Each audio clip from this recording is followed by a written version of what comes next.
ত্রিকোণমিতি সূত্রগুলা আর মুখস্থ করতে হবে না। আজকে আমি তোমাদেরকে চমৎকার একটা ম্যাজিক দেখাবো, যার মাধ্যমে ত্রিকোণমিতি সূত্রগুলা সারা জীবন মনে থাকবে। চলো। তো প্রথমে আমরা একটা ষড়ভুজ এঁকে নেব। এরপরে উপরে লিখবো সাইন, কস, ট্যান, কট, সেক, কোসেক। তো আমরা সিরিয়াল ভাবে এরকম নামগুলো লিখে নেব: সাইন, কস, ট্যান, কট, সেক, কোসেক। এরপরে আমরা কোণাকুণি যোগ করে দেব।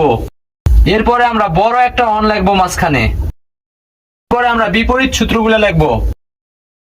সাইন সমান সমান অন বাই কোসেক, সাইন সমান অন বাই কোসেক, সাইন সমান সমান অন বাই কোসেক।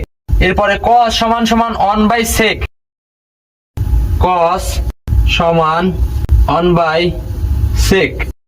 এরপরে আমরা ট্যান সমান অন বাই কট।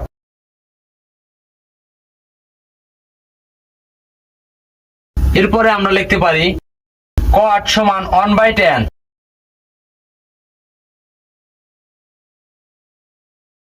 একইভাবে সেক সমান অন বাই কস।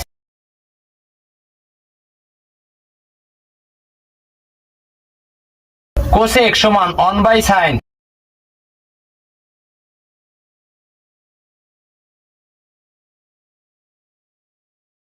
তো এইগুলা হচ্ছে বিপরীত দিকের সূত্রগুলো। এটা হচ্ছে টাইপ অন।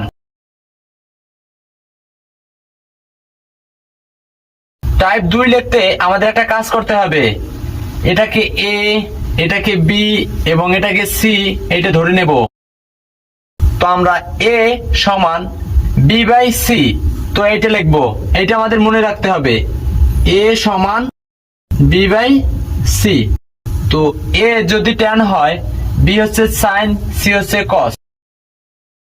ট্যান সমান সাইন বাই কস। অনুরূপ ভাবে এই পাশে যদি আমরা এ ধরি এইটাকে, তো এইটা বি, তো এইটা সি। এই দিক থেকে এ, এটা হলে এটা বি হবে, এটা সি হবে। তো আমরা কট সমান লিখতে পারি কি, কট সমান কস বাই সাইন। তো আমরা নিচের দিকেও একইভাবে লিখতে পারি। এ ধরলে আমরা এটা বি, এটা সি। তো এরকম ভাবে এটা হচ্ছে উচ্চতর গণিতে ব্যবহৃত হয়। তো আমাদের এটা আপাতত লাগবে না। টাইপ 3, জাস্ট সূত্র বের করার জন্য আমাদের এই ফর্মুলাটা মনে রাখতে হবে।